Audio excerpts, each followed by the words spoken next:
Have you ever stared into the deep void of the night sky and wondered if the darkness looking back at you is truly all there is?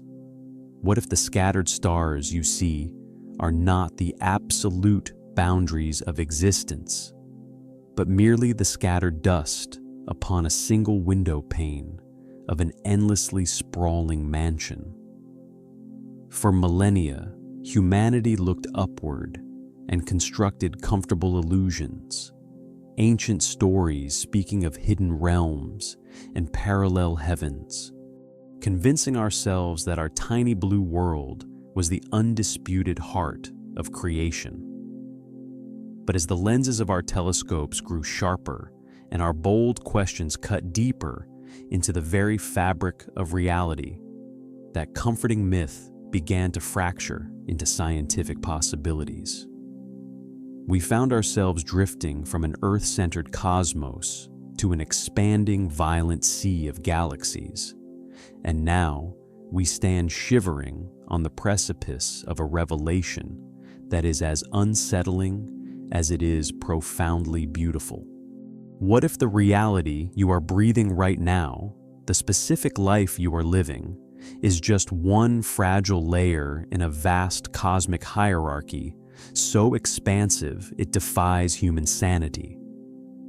We are about to walk together through the shadows of early human thought and the chalk-dusted halls of modern physics to uncover a promise of truth that will alter the way you perceive every single heartbeat.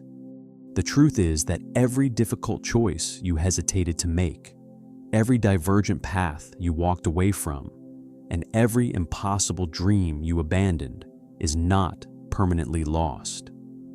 It is actively playing out, unfolding flawlessly in another realm hidden out there in the infinite dark. Close your eyes, let go of the heavy gravity holding down your daily worries, and let your mind drift into the boundless expanse. Welcome to Bedtime Universe. Lay back, breathe slowly, and allow my voice to gently guide you through the ultimate mystery of existence, as we search for the distant echoes of your other selves across the sweeping multiverse. Sleep well, star traveler, for the cosmos is holding you close, and your journey into the great unknown is only just beginning. Cast your mind back to the quiet nights of antiquity, long before the unnatural glow of city lights erased the delicate stars from our daily lives. When our ancient ancestors looked up from their flickering campfires, they did not see an endless, terrifying void. They saw a beautifully painted ceiling, a comforting dome that wrapped around their fragile existence.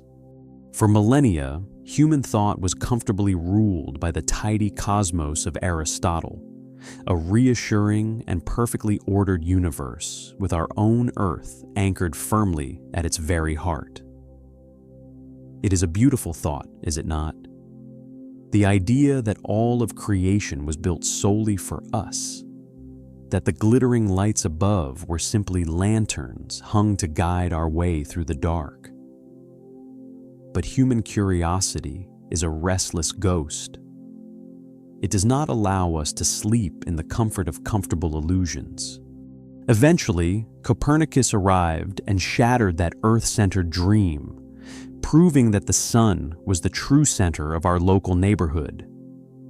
It was a profound strike against our cosmic ego, yet even then, the universe felt manageable.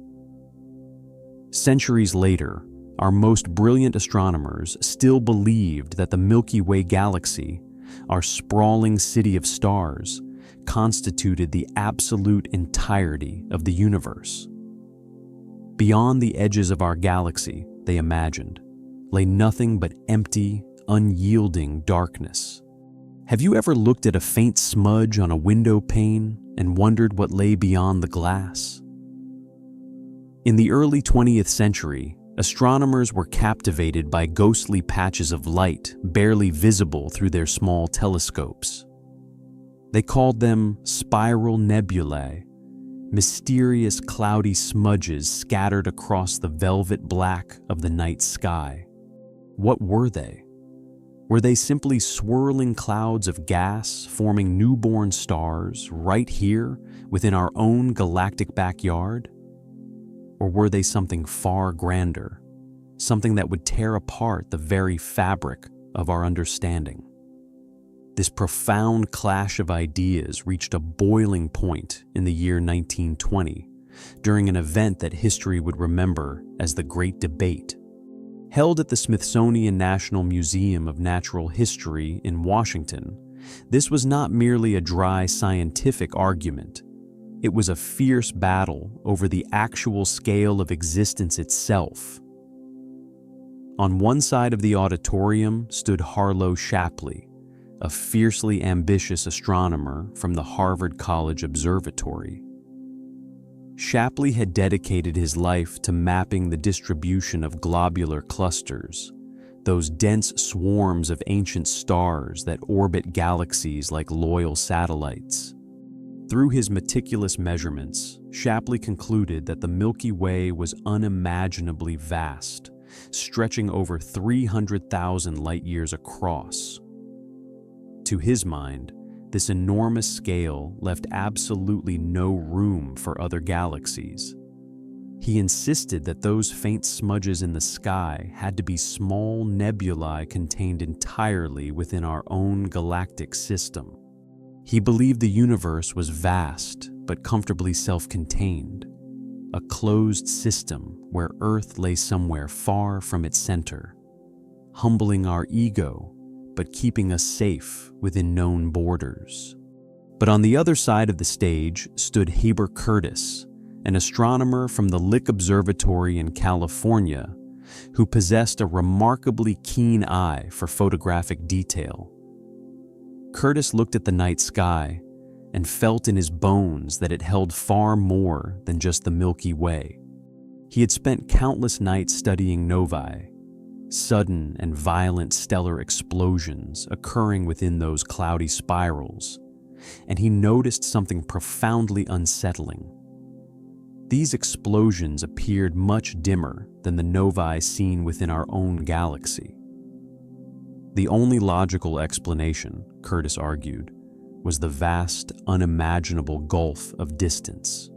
He dared to suggest that those spiral nebulae were not inside the Milky Way at all, but rather they were incredibly distant island universes, each one containing billions of stars of its own. Yet, the debate ended in a stalemate. Neither side could offer solid, undeniable proof, because the technology required to measure those monstrous distances simply did not exist yet. The entire human race was suspended between two starkly different realities. Were we living in the grand total of creation, or were we merely one tiny speck of dust floating in an endless, terrifying cosmic sea? The definitive answer, as it turned out, would come from a man who did not merely stumble onto the problem by accident, but who actively set out to solve it. Edwin Hubble was a former lawyer who had traded the courtroom for the cold, thin air of the Mount Wilson Observatory in California. Perched high above the haze and the glittering lights of Los Angeles, Hubble leaned into the eyepiece of the Hooker telescope. At that time, this magnificent machine was the most powerful telescope on Earth, a 100-inch giant of cold steel and perfect glass. Hubble knew about the Great Debate, and he hungered for the hard evidence required to decide who was right. To measure the unmeasurable, Hubble wielded a very specific cosmic tool, a rare type of star known as a Cepheid variable. These beautiful stars pulse in brightness at highly regular intervals, and their rhythmic beating can reveal exactly how bright they truly are. By comparing their known intrinsic brightness to how dim they appear from our distant vantage point on Earth, astronomers can calculate their exact distance across the dark. This elegant method was first pioneered by the brilliant Henrietta Swan Leavitt at Harvard in 1908, turning these pulsing stars into reliable cosmic mile markers. Night after freezing night, Hubble sat in the dark cage of the telescope, photographing the Andromeda Nebula on fragile glass plates, meticulously marking faint points of light that changed their brightness. Can you imagine the profound silence of that mountain peak? The absolute stillness of a single human being sitting in the dark, patiently attempting to measure the size of infinity? Then, on one fateful evening in October 1923, the universe whispered its secret. Hubble struck out an old mark and scrawled 3 capitalized letters on his glass plate. VAR, short for variable star. That tiny handwritten note would completely rewrite the story of the universe. The distance calculated from that pulsing Cepheid proved beyond a shadow of a doubt that Andromeda was not a small, insignificant cloud wandering within the Milky Way. It was an entire galaxy, located millions of light years away, existing entirely outside and far beyond our own home. In a single heartbeat, Curtis's island universes were violently dragged into reality. The scale of human existence exploded overnight. What had once seemed like a single grand city of stars was terrifyingly revealed to be only one small neighborhood in a vast, sprawling cosmic archipelago where every single galaxy contained billions of scorching suns. Newspapers around the globe heralded it as the greatest discovery in astronomy since Copernicus, and Hubble became a reluctant, quiet celebrity. But for a mind like Hubble's, reaching the supposed edge of the universe was only an invitation to look further.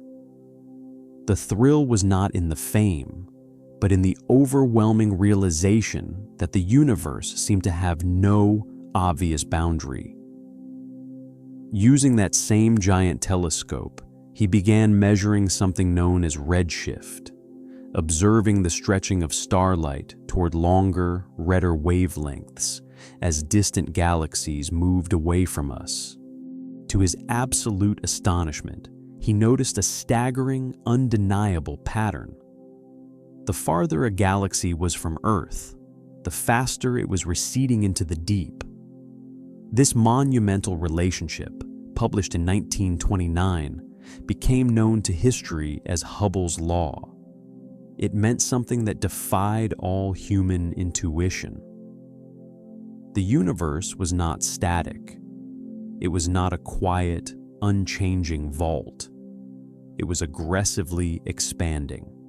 Space itself was stretching out in all directions, carrying entire galaxies away from each other, like raisins carried apart in a loaf of rising dough. The shock waves of this devastating finding rippled outward until they reached the mind of Albert Einstein. Einstein had previously inserted a mathematical patch, a cosmological constant, into his glorious equations of general relativity, simply to keep the universe stable and static, because a dynamic universe was too radical to accept. When Hubble's undeniable data arrived, Einstein journeyed to Mount Wilson himself. Standing in the cold dome, looking through the very telescope that had shattered his assumption, Einstein reportedly murmured that he now saw the necessity of a beginning. He would later call his desire for a static universe the greatest blunder of his entire career. The message from the stars was brutal, clear, and beautiful. The universe was vast beyond all human measure, and it was still actively growing. Picture dots painted on the surface of a balloon. As the balloon inflates, every single dot drifts further away from every other dot. There is no privileged center, and there is no edge, only endless, terrifying expansion. Suddenly, the cosmos was no longer just a place. It had a history. It had a narrative. And if everything was relentlessly moving apart today, logic dictates that at some distant time in the past, everything must have been incredibly closer together. Everything we see, everything we love, every star and every empty void must have once been violently compressed into an unimaginably hot, dense beginning. We had stripped away the sky, and standing naked beneath the expanding infinite, humanity was forced to ask the most haunting question of all. How did the fire begin? Have you ever tried to imagine the absolute beginning of everything? It is a terrifying concept that forces the human mind to confront the sheer cliff edge of existence, looking down into a void where time itself did not yet exist. For decades, many of our most brilliant astronomers found it completely impossible to believe that everything we see, all the sprawling galaxies, the dark matter, the light, and the passage of time, could simply burst into being from a state of absolute nothingness. It felt too abrupt, too violent, and far too much like a creation myth dressed up in the language of mathematics. Because of this deep philosophical discomfort, some prominent scientific minds fiercely clung to a much more soothing vision known as the steady-state theory, which was proudly proposed in 1948 by Fred Hoyle, Herman Bondi, and Thomas Gold. They elegantly argued that as the universe expanded outward, brand new matter was continuously and silently forming in the widening gaps, perfectly maintaining the overall density of the cosmos and keeping everything in a pristine, permanent balance. In their comforting view, the cosmos possessed absolutely no violent beginning and was doomed to suffer no tragic end. It simply existed, eternal and unchanging on the grandest of scales, a majestic clockwork engine running forever in the dark. But another group of thinkers, the advocates of the Big Bang camp, saw the universe through a much more chaotic lens, looking at the outward, aggressive rush of the galaxies as the undeniable, lingering signature of a past explosion, a singular origin point where reality itself was born.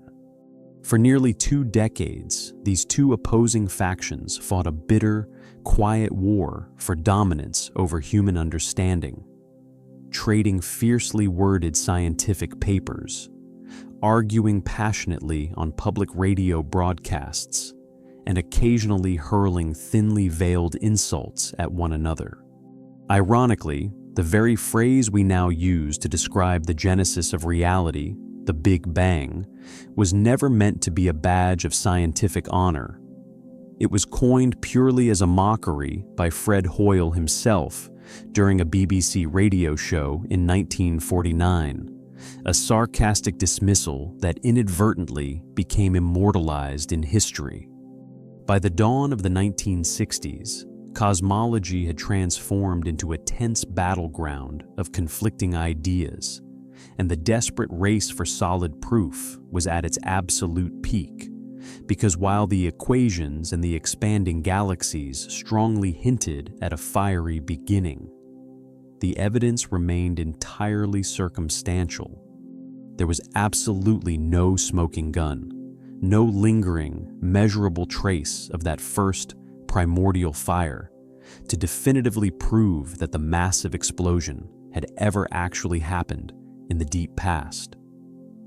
And then, as it so often does, the universe chose to reveal its most profound secret through sheer, unbelievable accident.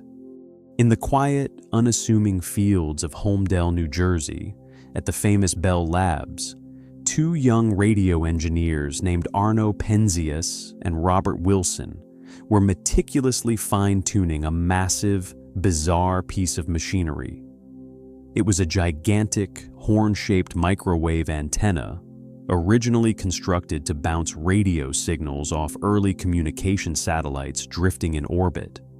Their scientific goal was seemingly mundane and entirely unrelated to the birth of the cosmos.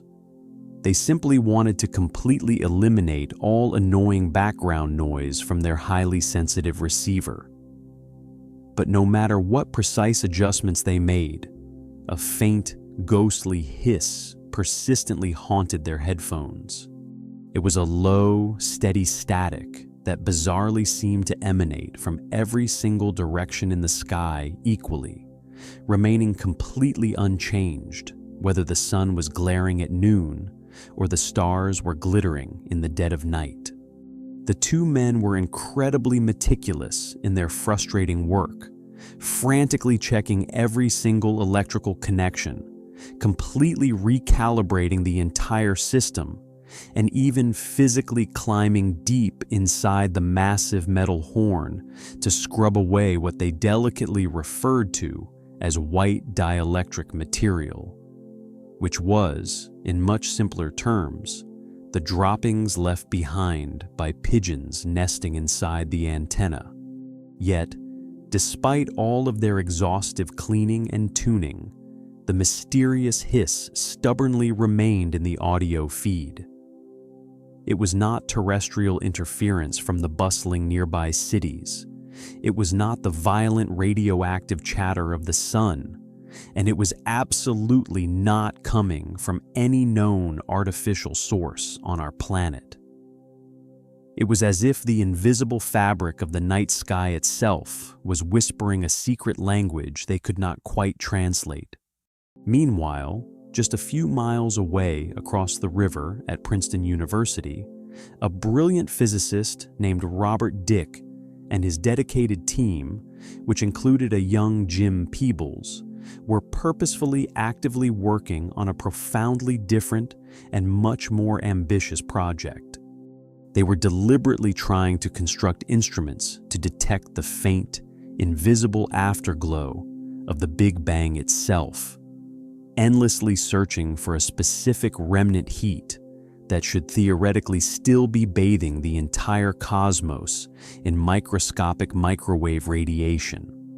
Dicke had brilliantly calculated that if the universe had truly begun in an unimaginable fireball of infinite density, that leftover blinding light would have stretched and cooled over billions of years of expansion, bringing its temperature down to just a few agonizing degrees above absolute zero. But crucially, the mathematics insisted it would still be out there, a frozen, invisible shadow of the great explosion, spread perfectly and evenly across the entirety of the dark sky. These two incredibly intelligent groups of men operated in complete ignorance of one another's struggles, separated by mere miles, but ultimately united by the exact same cosmic mystery, until pure chance finally connected their paths. Penzias and Wilson, thoroughly exhausted and incredibly frustrated by their unexplainable noise, casually placed a phone call to an astronomer friend over at Princeton, hoping for some practical advice on how to fix their antenna. That friend listened to their incredibly specific problem and immediately realized exactly what the two frustrated engineers had blindly stumbled upon. When the staggering, world-altering news finally reached Dickey's busy laboratory, the brilliant physicist reportedly turned to his eager students, let out a heavy sigh of defeat, and openly admitted that they had been beaten to the prize. That incredibly annoying, persistent, faint hiss inside the giant metal horn was not a mechanical glitch in the machinery at all. What Penzias and Wilson had accidentally captured was the cosmic microwave background, the literal, fading afterglow of the moment of creation itself vibrating against their instruments. This invisible radiation was a pristine fossil imprint, a frozen thermal snapshot taken when the newborn universe was only about 380,000 years old, a time existing long before the violent ignition of the very first stars, or the swirling birth of the very first galaxies. It was, quite literally, the universe's ultimate baby picture, impeccably preserved and continually broadcasted across the entirety of the sky for anyone with the right kind of ears to finally hear.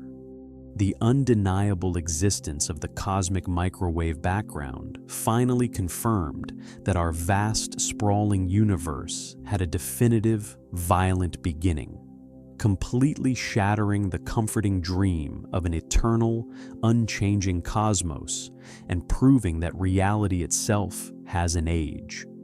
But as we finally learn to listen to that ancient whisper, staring at the perfectly smooth temperature of the early fire, a brand new and deeply unsettling paradox began to silently emerge from the static. A profound mathematical mystery that would soon threaten to tear our carefully constructed understanding of space and time completely apart, forcing us to ask how two sides of infinity could possibly know the exact same secret. When humanity finally built the mechanical eyes required to pierce the heavy veil of our own atmosphere in the late 1980s and early 1990s, we collectively held our breath, fully expecting to see the chaotic, violent scars of a messy cosmic birth. Satellites like the Cosmic Background Explorer, launched by the National Aeronautics and Space Administration, relentlessly scanned the absolute depths of the night sky with unprecedented precision, hungrily searching for the tangled remnants of the Big Bang. But instead of wild, twisting storms of primordial fire, what they found was deeply confusing, hauntingly beautiful, and profoundly unsettling to the human mind. The temperature of the leftover cosmic radiation was almost perfectly uniform, resting quietly at a freezing 2.725 Kelvin, just a few fragile degrees above absolute zero. It did not matter where the astronomers pointed their sensitive instruments. Whether they looked toward distant, sprawling clusters of ancient galaxies, or swung their gaze toward the complete opposite end of the observable sky, the mathematical numbers came out nearly identical, differing by less than one single part in 100,000. At first glance, this extreme, flawless smoothness seemed like a poetic victory, as if the early cosmos had been a perfectly balanced newborn quietly resting in the dark. But within the rigid, unyielding laws of physics, this perfection was terrifyingly wrong. Because if the universe had truly begun in a fiery, concentrated explosion, it logically should have expanded unevenly, violently tearing itself apart and leaving behind wild, chaotic regions with vastly different temperatures scattered across the void. Have you ever thought about the speed of light not just as a measurement, but as an absolute prison? Light, and therefore heat, possesses a strict, unbreakable speed limit. It can only travel so fast across the suffocating dark. The observable universe as we know it today is a sprawling monster that spans roughly 93 billion light years from edge to edge. Yet, only 13.8 billion years have passed since the moment of the Big Bang. Do you see the terrifying math hidden in those numbers? That means these incredibly distant, opposite regions of space are so unimaginably far apart that light from one side could never have possibly reached the other side in enough time to even out their temperatures. Put in the simplest, most brutal terms, there had simply not been enough time for the universe to mix its heat. It was as if entirely separate parts of the cosmos that were never in physical contact, separated by billions of years of silent darkness, had somehow mysteriously agreed on the exact same temperature down to the tiniest decimal point. Physicists called this terrifying paradox the horizon problem, and it was not a minor, ignorable detail swept under the rug. It struck a fatal, agonizing blow at the very heart of the standard Big Bang model. How can two distant points in the void share a secret they never had the time to whisper to one another? Imagine two heavily guarded classrooms completely isolated from one another, one located in the bustling heart of New York, and the other situated halfway across the globe in Tokyo. Each stern teacher gives their trapped students an impossibly complex mathematical assignment and strictly forbids any form of communication between the two rooms. Yet, when the agonizing homework is finally collected and meticulously graded, every single answer on every single page, including the exact same bizarre mistakes, is completely identical. That is exactly what our brightest scientists were seeing, projected across the massive canvas of the night sky. Enormous, isolated regions of deep space had somehow perfectly coordinated their exact answers without ever having a single chance to talk to one another. Something deeply hidden in the fabric of reality had to connect them. There had to be some unknown event, some catastrophic mechanism incredibly early in the history of the universe that allowed these distant regions to intimately share their thermal information before being violently torn apart by the relentless march of cosmic expansion. Whatever this mysterious mechanism was, it had to happen almost instantly after the initial spark of the Big Bang, and it had to be devastatingly powerful enough to shape absolutely everything that followed. That is exactly when a young physicist named Alan Guth, working late into the quiet, isolating hours of the night in 1979 at the Massachusetts Institute of Technology, stumbled blindly upon an idea that would completely rewrite our understanding of reality itself. Guth was a struggling postdoctoral researcher, sitting alone in a room filled with chalk dust and heavy silence, desperately asking a wildly radical question. What if the universe itself went through a violently rapid burst of faster-than-light expansion in its very first microscopic instant of existence? Deep in the margins of his private notes, overwhelmed by the weight of the math unfolding beneath his hand, he excitedly underlined the phrase "spectacular realization." That solitary spark of mathematical brilliance became the monumental theory of cosmic inflation. Guth proposed that in less than a trillionth of a second, the very fabric of the newborn universe ballooned outward at an exponential, terrifying rate. Space itself did not merely grow, it violently exploded in size, stretching out and carrying all matter and energy helplessly along for the ride like dust trapped in a hurricane. This mind-boggling concept of inflation neatly and beautifully solved three incredibly deep cosmic puzzles at once. First, it perfectly explained why the observable universe looks so impossibly flat and balanced to our instruments, rather than heavily curved, warped, or completely chaotic. Second, and most importantly, it elegantly solved the haunting horizon problem that had plagued astronomers for years. The entire visible universe was, in fact, once a tiny, tightly connected, intimately mixed subatomic region, allowing all the temperatures to completely equalize before being suddenly and violently stretched across billions of light years in a fraction of a single heartbeat. And third, it answered why bizarre, hypothetical particles known as magnetic monopoles, which were heavily predicted by complex particle physics, are absolutely nowhere to be found in our current reality. They were not missing. They were simply thinned out and diluted by the rapid, massive growth of inflation, scattered so widely across the stretching dark that we could never realistically hope to find one.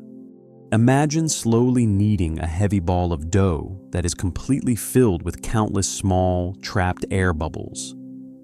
Place it into a hot oven, and as it bakes, those tiny bubbles aggressively stretch out into a uniform, perfectly smooth loaf of bread.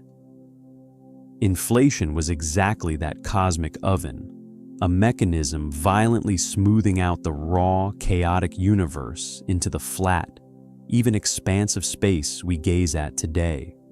But bold theoretical ideas in physics only survive the brutal scrutiny of time if nature eventually leaves a physical fingerprint behind for us to trace. Guth mathematically predicted that microscopic quantum jitters in the incredibly newborn universe, tiny, random subatomic fluctuations, would have been violently blown up to cosmic proportions by the sheer force of inflation, forever etched as giant ripples across the very fabric of space and time. For many anxious years, the cosmic microwave background looked entirely too perfectly smooth to prove his wild theory. But eventually, in 1992, the Cosmic Background Explorer satellite finally detected the anisotropies. These were incredibly minute temperature variations floating in the background heat, measuring barely 1 part in 100,000. When George Smoot, the brilliant astronomer who meticulously led the research team, finally looked at that mapped data, he famously remarked that if you are a religious person, it is like looking at the very face of God. Later, more advanced satellite missions in the 2000s and the 2010s, such as the Wilkinson Microwave Anisotropy Probe and the Planck spacecraft, continuously refined these delicate measurements, revealing a universe that is astonishingly flat and beautifully seeded with the exact, precise Gaussian ripples that Guth's theory of inflation had predicted decades earlier. The implication of this smooth, stretched reality was absolutely staggering, forcing us to ask yet another deeply uncomfortable question. If space can stretch so violently and so evenly, expanding far beyond the limits of what our most powerful telescopes can ever hope to see, where does the stretching actually end? The cosmos might not just be vast, it might actually be endless. And if it is truly endless, what else is hiding in the dark, multiplying beyond our sight, waiting for a human mind brave enough to finally understand it? Have you ever felt entirely trapped inside a reality that someone else designed for you? A world where the boundaries of thought are strictly drawn, and human curiosity is treated not as a virtue, but as a dangerous disease. To truly understand how the concept of a singular universe finally shattered into an infinite multiverse, we must leave the bright, sunny observatories of America and travel into the freezing, oppressive chill of Moscow in the year 1948. The city was painted in the monotonous gray of strict ideology, and the air was cold with absolute control. The portraits of Joseph Stalin hung silently over every classroom, heavily watching the students, and intellectual curiosity was something that brilliant minds quickly learned to hide deep within the shadows. In the Soviet Union during this bleak era, the pursuit of science was not a noble search for objective truth. It was rigidly forced to be a subservient servant of the state. The universe, according to the strict, unyielding doctrine of the ruling party, was officially declared to be eternal, entirely stable, and perfectly knowable, exactly as the philosophy of Karl Marx had previously imagined. In their dictated reality, there was absolutely no room for a fiery creation, no allowance for cosmic expansion, and certainly no mention of a chaotic Big Bang. The cosmos itself was expected to obediently obey the political party line. But human imagination is a relentless force that cannot be legislated out of existence. André Linde was a young boy growing up in this suffocating environment, and he simply did not fit inside that neatly constructed ideological box. He was the kind of restless child who asked entirely too many dangerous questions, a boy who filled the empty margins of his school notebooks with strange, swirling symbols that did not belong to any state-approved lesson. His stern teachers constantly demanded tidy, predictable answers, but young André desperately hungered for the vast, untamed unknown. Late at night, while the tightly controlled city of Moscow slept in the dark, he voraciously read absolutely everything he could possibly find. Often, these were smuggled scientific papers, heavily creased copies of forbidden Western journals passed in hushed whispers from hand to hand, treated exactly like illegal contraband. Those fragile, hidden pages spoke of majestic things that defied the state, of distant galaxies racing away from the Milky Way, of ancient light left over from the very beginning of the universe, and of radical ideas that his official textbooks actively pretended did not even exist. To Linde, those smuggled equations were not just academic papers. They were beautiful glimpses of true freedom, undeniable mathematical proof that the real universe was immeasurably larger than the artificial borders violently drawn around him.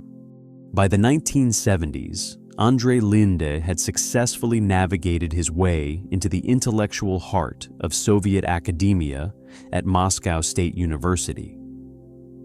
The sprawling institution was a profound paradox, filled with incredibly brilliant minds who were tragically trapped inside a rigid system that fundamentally distrusted human curiosity.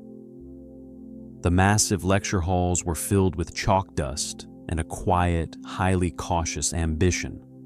The professors spoke their words incredibly carefully, meticulously measuring each sentence to avoid political ruin. But silently, between the lines of their lectures, a quiet, desperate rebellion stirred. Linde found himself drawn to a small group of other restless, brilliant young physicists who deeply wanted something far more than the official, stale doctrine. In dimly lit rooms, engaged in whispered, intense conversations over cups of weak tea, they eagerly traded forbidden rumors about the monumental discoveries happening in the West. They spoke of Edwin Hubble and his galaxies relentlessly racing away from one another across the dark. They discussed the undeniable proof that the very fabric of space itself was physically stretching. And eventually, they heard the astonishing story of 1965, when two unassuming radio engineers in New Jersey, Arno Penzias and Robert Wilson, had accidentally picked up a mysterious, omnipresent hiss from the night sky. The mathematical evidence was overwhelming and completely undeniable. The universe had not always existed in a steady state. It possessed a definitive beginning, a violently fiery birth that no Soviet textbook ever dared to openly mention. Then, in the year 1981, incredible news from across the impenetrable Iron Curtain finally made its way into Moscow's desperate underground academic circles. Alan Guth, the young, obscure physicist laboring late into the night at the Massachusetts Institute of Technology, had boldly published a scientific paper proposing something absolutely miraculous: the theory of cosmic inflation. According to Guth's beautiful idea, in the very first unimaginable microscopic instant immediately following the Big Bang, roughly 10 to the power of minus 32 seconds, the very fabric of space violently ballooned outward at a speed far greater than the velocity of light. That single, terrifying burst of rapid expansion could perfectly explain almost everything we observe today. Why the cosmos looks so impossibly smooth, why the geometry of space appeared so entirely flat, and exactly why incredibly distant regions of the void mysteriously shared the exact same temperature. For André Linde, studying these equations in the freezing Moscow nights was an experience of both thrilling ecstasy and profound frustration. The core equations Guth had constructed were undeniably elegant, but when Linde meticulously worked through the complex mathematical model step by step, his brilliant mind detected a massive, fatal flaw hidden in the numbers. Inflation, exactly as Guth had mathematically described it, ended entirely too abruptly. The rapidly stretching universe, according to Guth's math, would have been left horribly scarred with violent topological defects, incredibly dense, chaotic knots of raw energy that absolutely do not exist in the pristine sky we currently observe. It was incredibly frustrating, much like reading a brilliant, masterful story that hopelessly stumbled and collapsed upon itself on the very final page. The grand theory of inflation desperately needed a much smoother, more graceful ending, and André Linde simply could not stop agonizing over how to fix it. He could not let the idea go.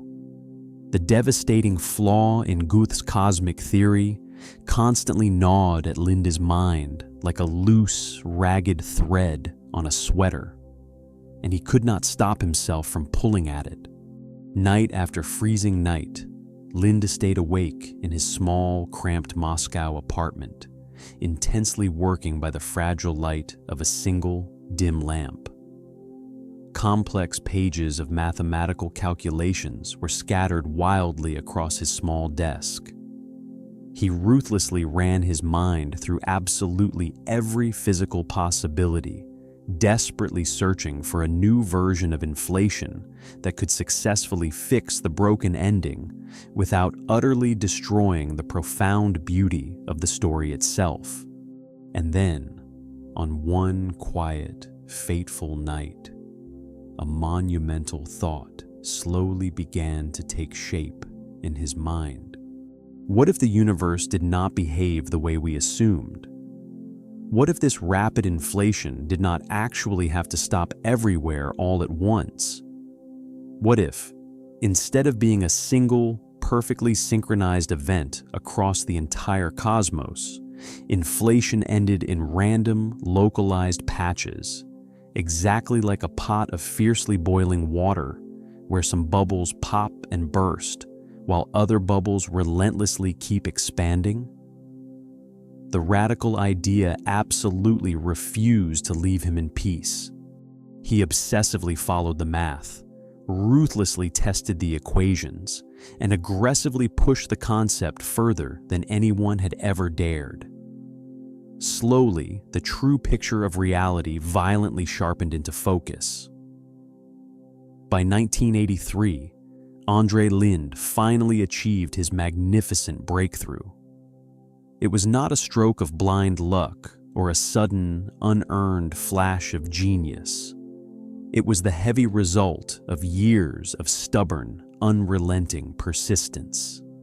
He officially called his profound discovery chaotic inflation. Alan Guth's original mathematical model had successfully lit the very first spark, but it was Andre Linde who poured fuel onto the equation and turned it into an eternal firestorm. Inflation, Linde mathematically realized, was not a singular, one-time historical event that briefly came and went in the deep past. The math clearly showed that it could continuously keep happening, endlessly playing out across incredibly vast, distant regions of unobservable space. Close your eyes for a moment and try to picture a boundless, roaring ocean of pure energy. In this violently inflating ocean, certain isolated pockets would occasionally cool down and stop expanding so rapidly, slowly forming peaceful universes exactly like ours, while the surrounding, roaring ocean of space would aggressively keep expanding endlessly, continuously stretching and creating brand new universes forever. The rapid inflation did not simply end, it endlessly multiplied. We must fundamentally force ourselves to stop thinking of the universe as a single, solitary firework exploding in the dark, and begin to visualize it as a boundless, eternal ocean of creation. In this terrifyingly infinite ocean, quiet bubbles constantly form whenever the aggressive inflation locally slows down and finally stops. Every single one of those bubbles is a complete, sprawling universe in its own right. Each one is forever sealed off, violently pushed aggressively away from its neighboring universes by the relentless, incredibly fast growth of the inflating space permanently separating them. Inside those cooling bubbles, as the raw thermal energy settled, the foundational rules of reality rigidly locked into place. And here's the monumental philosophical leap that changed everything. Those underlying rules did not mathematically have to be the exact same everywhere. One distant bubble might happen to cool with much stronger gravity, while another bubble might naturally possess a completely different set of subatomic particles, and another bubble might manifest something far stranger still. Andre Linde was no longer merely tweaking the timeline of the Big Bang. He was mathematically proposing something far more terrifying and radical. A vast cosmic landscape constructed of entirely endless, isolated bubble universes. In his grand, terrifying view, inflation did not stop everywhere simultaneously. It ended locally, randomly appearing here and there like tiny bubbles forming in an infinite, eternally boiling pot of water. Every single bubble marked the violent birth of a brand new universe, born in its own localized burst of expansion, essentially possessing its own unique version of a Big Bang entirely inside itself. Deep inside one specific bubble, the cosmic conditions might eventually look comfortingly like ours, allowing for the slow formation of sprawling galaxies, burning stars, and incredibly fragile biological life. But in another bubble, gravity could be overwhelmingly stronger, instantly crushing anything that tried to form, or the fundamental atoms themselves might never be able to bond. Some fragile bubbles could rapidly collapse in an instant, instantly dying before they ever truly lived, while others might stretch and cool into unimaginably vast, highly stable worlds. There was no longer just one single cosmos to gaze at. There was a violent, frothing sea of countless universes, all continuously budding off from an eternally inflating background of space. No scientist could possibly say how many existed out there. There could easily be trillions, or perhaps a truly infinite number with each one permanently sealed off from the rest of creation by the ever-expanding, impossibly vast space fiercely growing between them. From our incredibly limited physical perspective on Earth, we could absolutely never hope to cross that endless divide, or even see slightly beyond the cold edge of our own bubble. Yet, according to Linda's brilliant, unyielding mathematics, this violent process of creation has never stopped.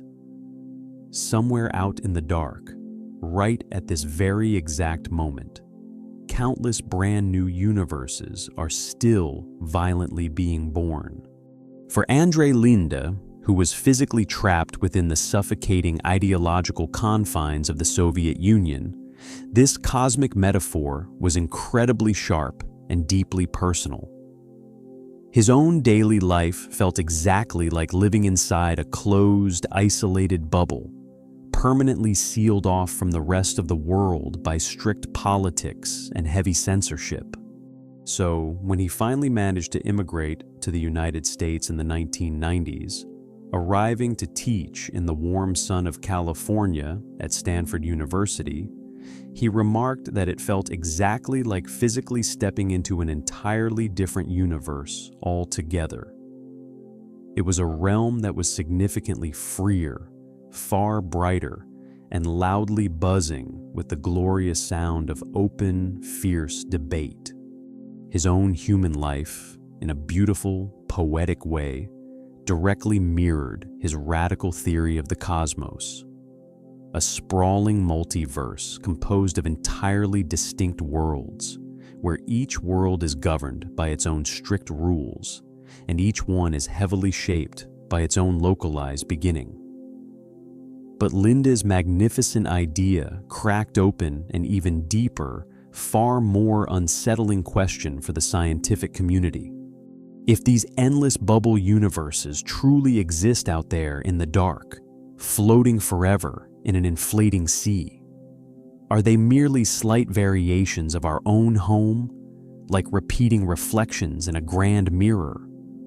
Or do they truly follow entirely different, alien laws of physics where reality itself actively rewrites its fundamental script? Are we simply drifting in the dark, totally unaware of the strange, impossible magic happening just beyond the horizon of our own lonely bubble? Have you ever touched the cold, unyielding surface of a stone and wondered if its undeniable solidity is nothing more than an elaborate, beautiful illusion? Back then, most prominent physicists quickly brushed off the radical idea of multiple universes as something entirely too wild and fanciful to ever rigorously test. But then came a highly surprising ally from an incredibly unexpected corner of theoretical physics. In the 1970s, a young man named Leonard Susskind, who had incredibly begun his working life as an everyday plumber in the Bronx before transforming his mind into that of a brilliant physicist, was intensely wrestling with one of the deepest, most confusing puzzles in all of science. Looking deeply into the mathematical fabric of reality, he dared to ask a question that entirely stripped away the very foundation of the physical world. What if solid matter is not fundamentally made of tiny, hard, microscopic points, but is instead composed of unimaginably small, violently vibrating loops of pure energy? That solitary, beautifully strange question became the fertile, radical seed of what we now widely know as string theory.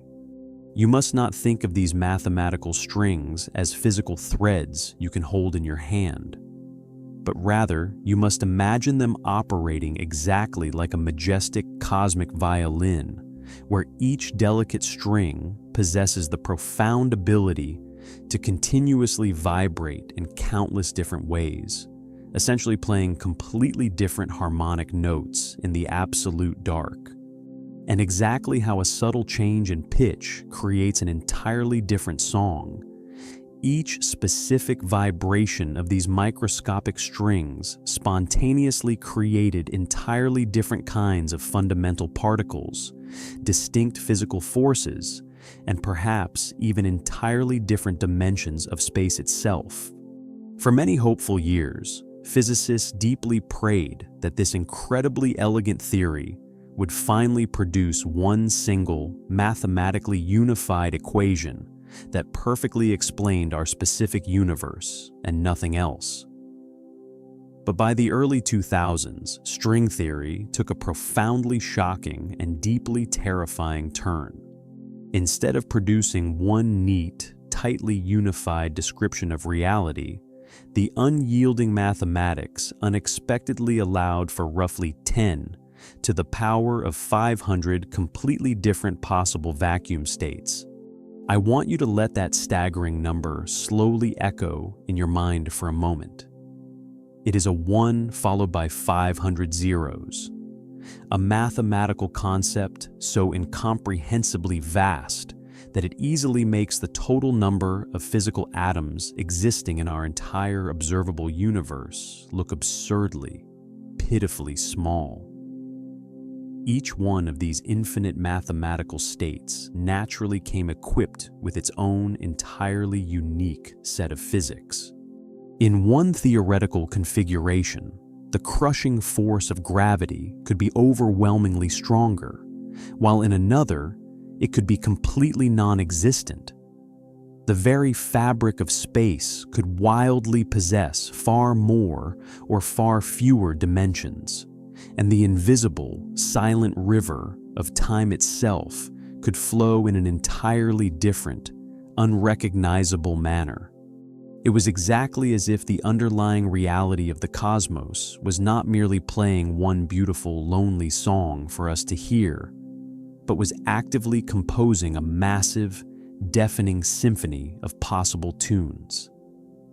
Every single one of these distinct, alien tunes was a completely different cosmos, each one loudly playing out its strange existence, locked completely inside its own isolated, expanding bubble.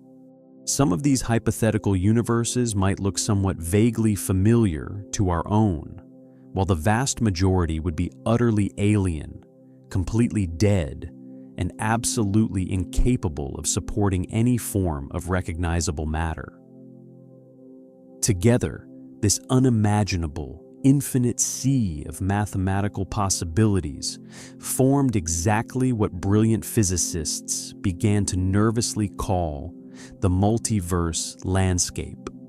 This radical, terrifying idea violently split the tightly knit physics community right down the middle, creating a rift of belief that bordered on the philosophical. Leonard Susskind fiercely embraced the infinite landscape, bravely defending it as a completely natural, unavoidable outcome of the pure mathematics unfolding on the page. Steven Weinberg, a highly revered Nobel Prize-winning physicist, looked at the chaos and saw the landscape as a highly practical, elegant explanation for one of the biggest, most haunting mysteries in all of science: the terrifyingly precise value of the cosmological constant in our universe. The exact numerical value that specifically allows delicate galaxies to form and fragile human life to safely exist. In a sprawling, infinite multiverse filled with endless, boiling bubble universes, only a very small, lucky fraction would randomly possess the exact, precise conditions required for life to take root.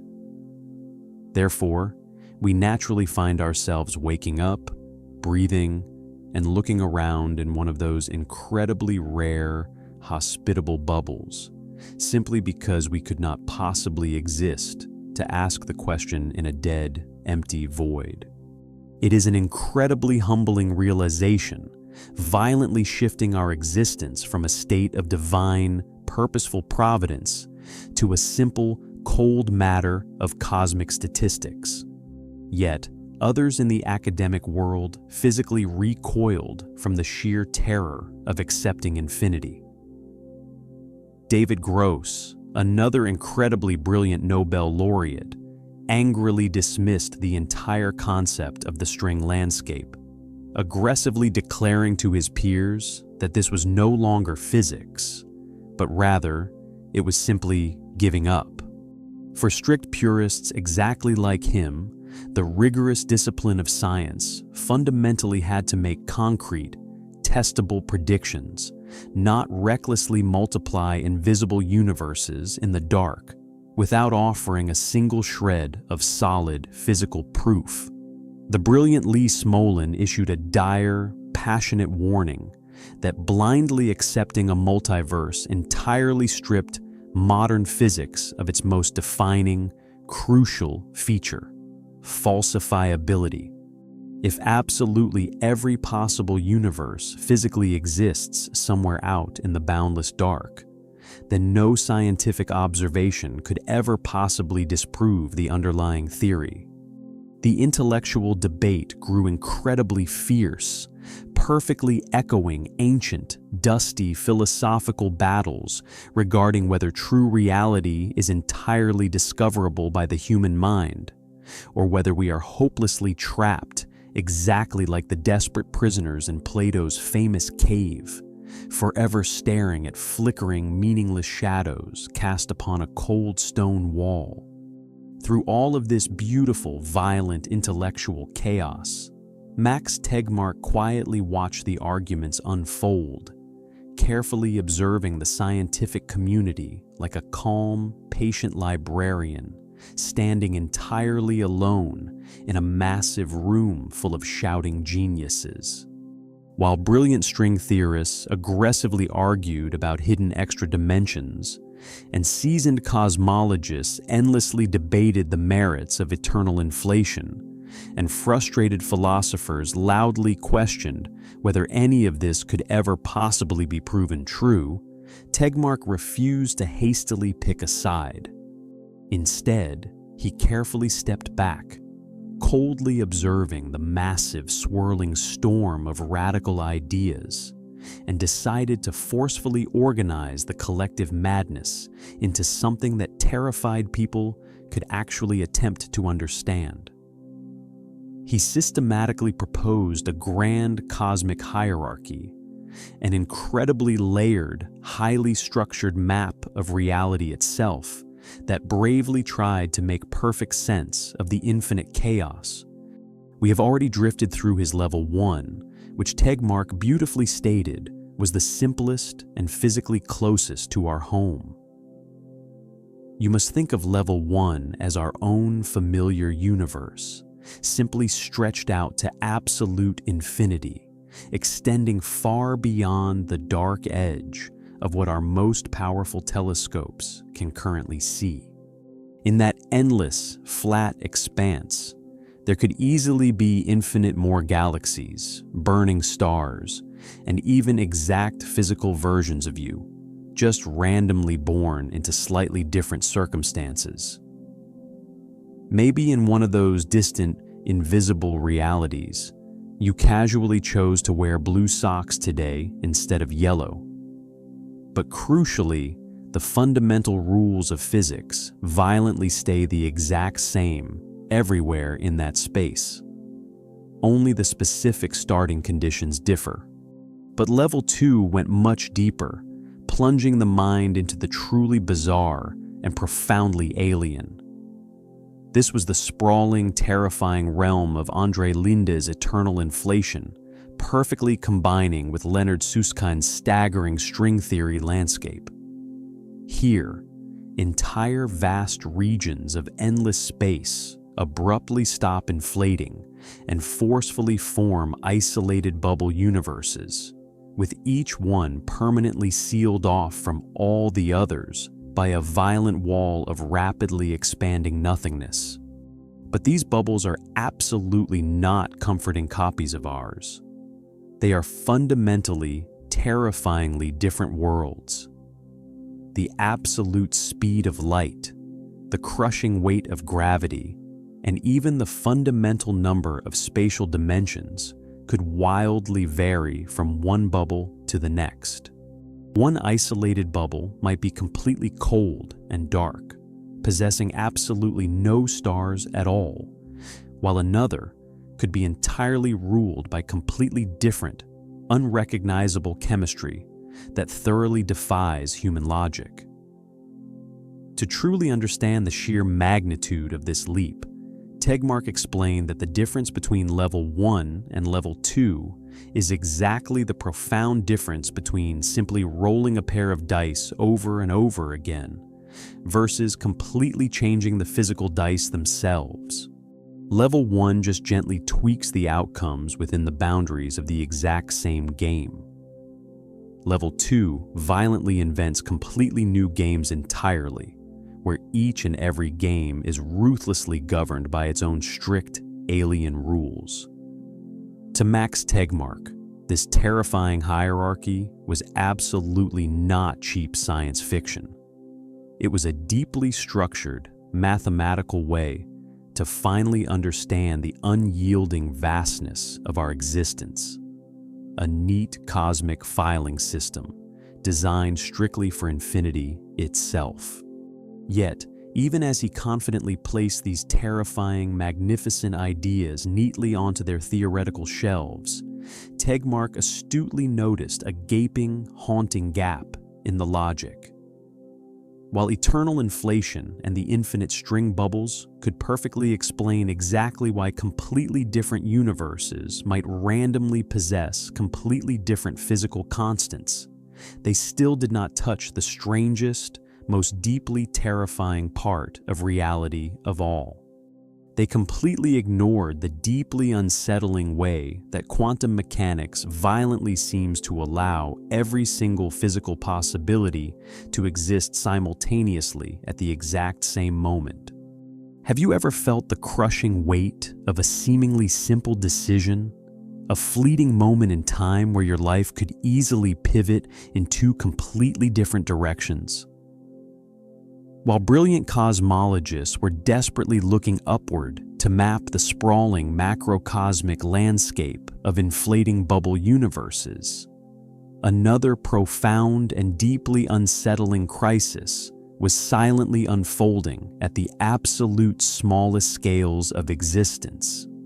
To understand this terrifying puzzle, you must picture the crisp autumn sunlight gently slanting through the heavy, ivy-covered walls of Princeton University.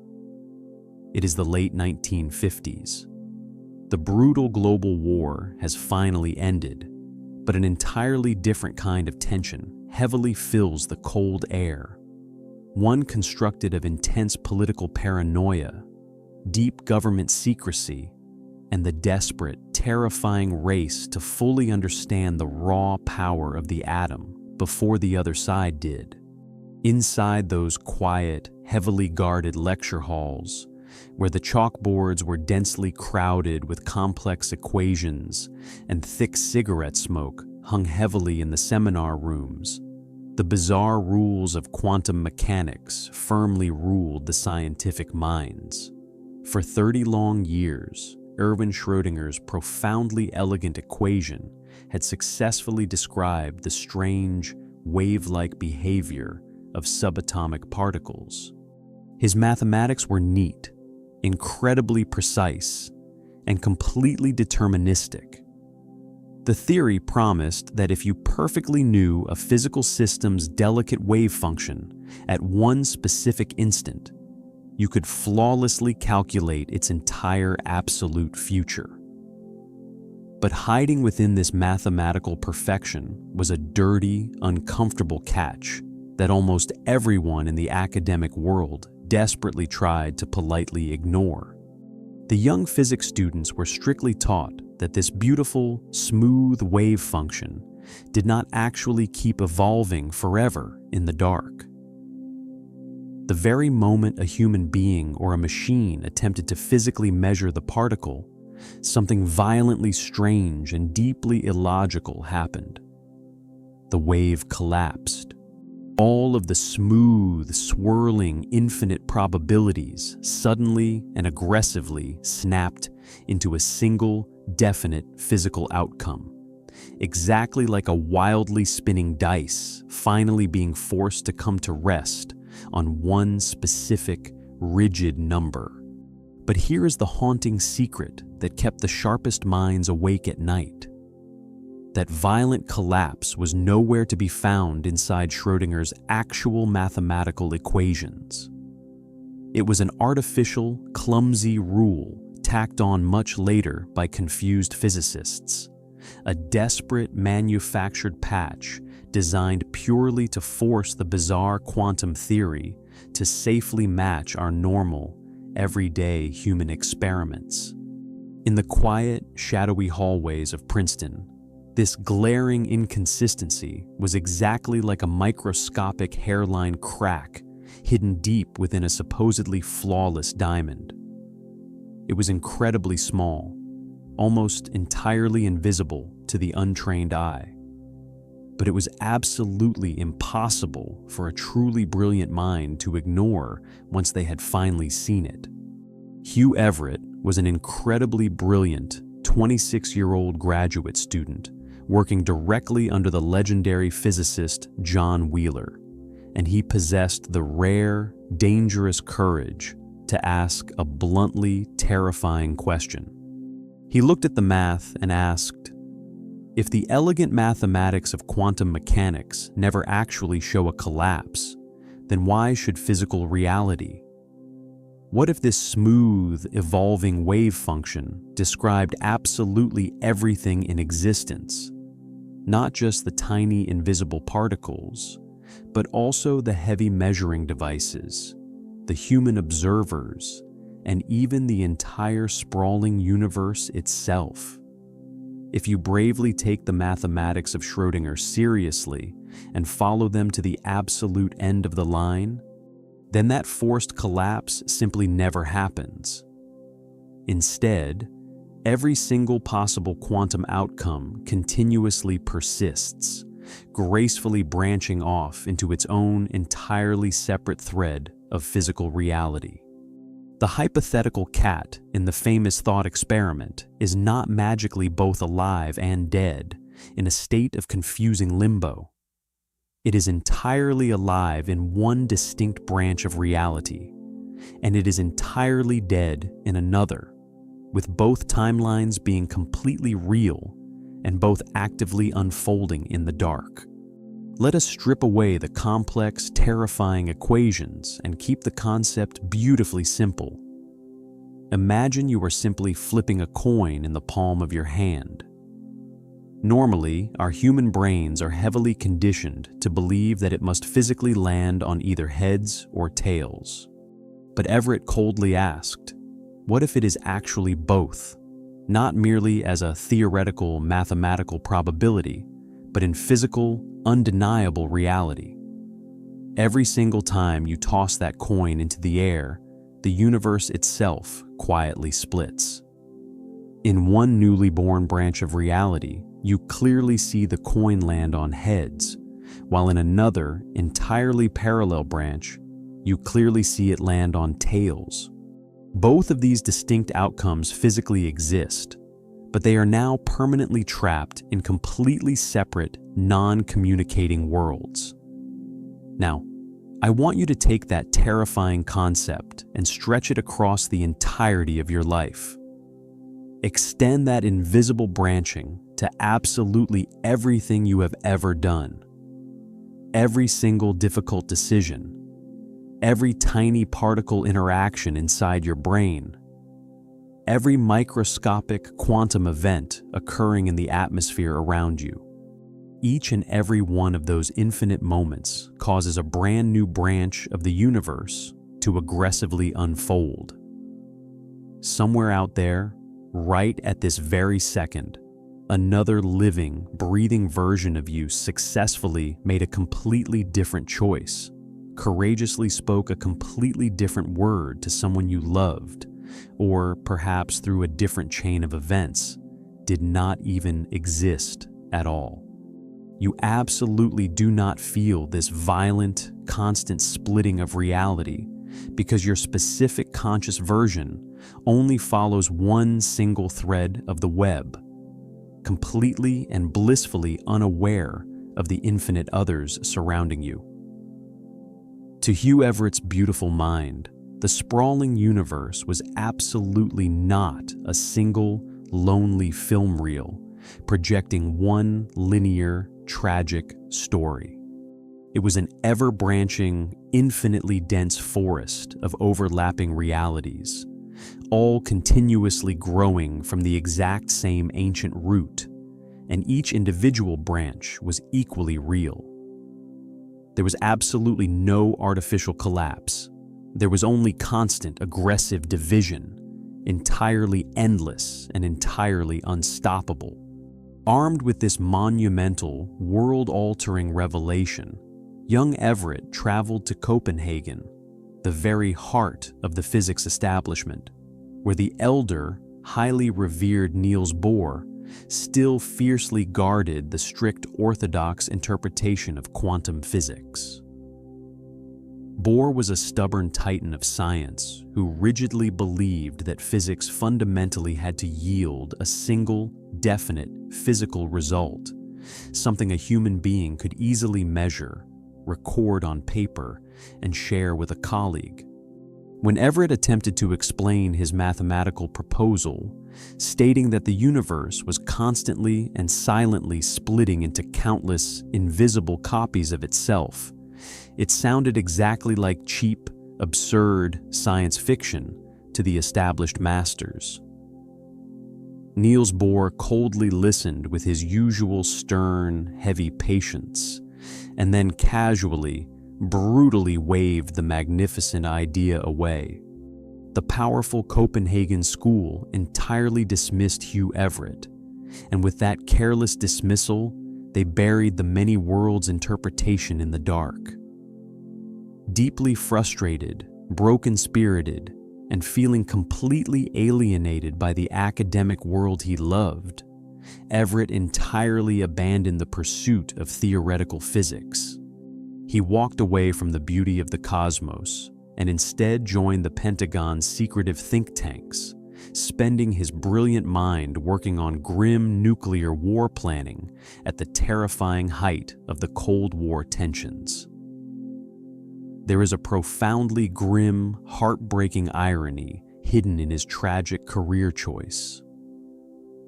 In the beautiful, soaring equations he had crafted, the world branched endlessly, offering infinite chances for survival and infinite paths to exist. But in his cold daily reality at the Pentagon, he was forced into calculating terrifying scenarios where the entire human world could violently end in a single, blinding flash of atomic fire. Heavily disillusioned by his rejection, he drank heavily. The bright spark in his mind grew dark, and he tragically died in 1982 at the incredibly young age of just 51. In some alternate, distant branch of reality, perhaps a different version of Hugh Everett lived long enough to finally see his beautiful rebellion entirely vindicated by the scientific community. But in our specific, tragic branch, his genius was entirely ignored during his lifetime, and for 2 long decades, his monumental paper simply gathered dust on library shelves. But truth in mathematics has a way of quietly waiting in the dark until humanity is finally ready to understand it.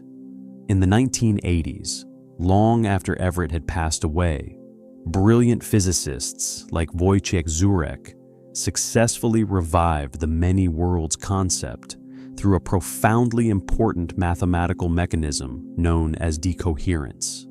Decoherence elegantly and flawlessly explained the exact reason why Everett's infinitely branching universes do not violently collide and constantly interfere with one another in our daily lives. The math showed that as soon as a fragile quantum system physically interacts with its chaotic surrounding environment, whether it bumps into stray air molecules, a photon of light, or the cold metal of a measuring device, the incredibly delicate superposition instantly breaks apart. Each possible, infinite outcome continues moving forward on its own distinct, isolated trajectory, forever completely unable to physically recombine with the others. Imagine tossing a single pebble into a perfectly calm glass of water. The delicate ripples expand and perfectly interfere with one another in beautiful harmony. But now, imagine violently tossing a handful of rough sand into that exact same glass. The delicate ripples instantly scatter and break, violently fragmenting into completely separate, tiny puddles that can absolutely never meet again. That irreversible, chaotic scattering is decoherence. It finally gave Hugh Everett's lingering ghost solid scientific flesh, and it forced modern scientists to look at classic experiments like the famous double slit test in an entirely different, terrifying light. In the fully vindicated Everett view, the tiny electron truly does pass through both physical slits at the exact same time, but it does so in completely separate, newly branched universes. We, as trapped observers, only ever possess the ability to experience one single branch of the outcome. But the other invisible outcome remains just as physically real, continuing its existence forever, out of our reach. If the physics still feels too cold and abstract, I want you to think of it exactly like closing your eyes and listening to a massive, brilliant symphony orchestra. When every single musician is playing their instrument together in perfect, undisturbed harmony, the diverse sound waves beautifully blend together into one singular, powerful song. That beautiful state of musical unity is quantum coherence. But the very moment someone carelessly throws open a heavy wooden door to the chaotic, incredibly noisy street outside the concert hall, the beautiful music is violently drowned out. The pure, delicate notes from the violins and cellos are technically still vibrating in the air, but the sudden, aggressive interference from absolutely everything else in the environment, the loud chatter of the crowd, the rushing wind, the roaring engines of the cars, brutally separates the sound so completely that your human ears can no longer possibly hear the orchestra as one unified entity. That tragic loss of musical harmony is exactly what physically happens in the invisible quantum world. When delicate subatomic particles physically interact with their incredibly messy, chaotic surroundings, bumping against stray light, heat, and other atoms, they entirely lose that fragile, beautiful harmony. The mathematical wave function absolutely does not suddenly collapse and disappear. It simply decoheres, quietly splitting into completely separate physical outcomes that can no longer hear, interact with, or influence each other ever again.